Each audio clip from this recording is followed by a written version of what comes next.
Catherine Bernardo and Daniel Padilla Life Update.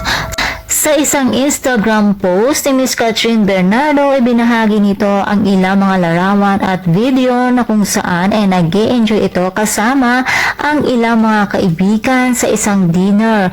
Kabilang sa mga celebrities na kasama niya ay sina Joshua Garcia at ang kanyang girlfriend niyang si Amy, Miles Ocampo, Loisa Andalio, Alora Sasam, Rambo Nunez at Maha Salvador. Maging si Direk Peterson Vargas ay naroon din.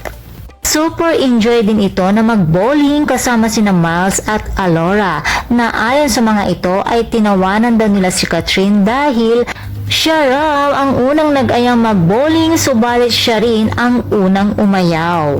Habang nag-e-enjoy si Catherine kasama ang ilang mga kaibigan, naispatan naman ang kanyang ex-boyfriend na si Daniel Padilla sa airport, na ayon sa mga nakakita ay solo daw ito habang naghihintay ng kanyang flight.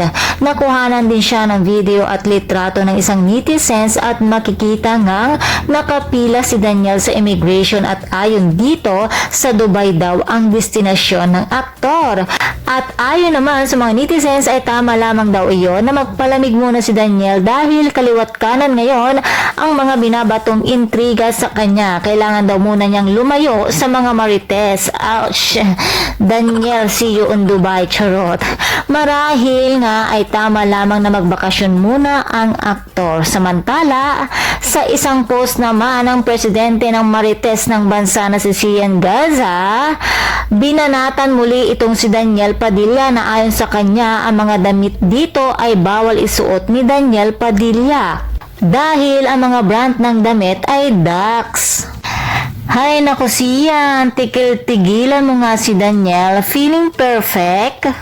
Basta ang alam natin, nag-e-enjoy si Catherine Bernardo sa kanyang buhay at ganoon din si Daniel Padilla.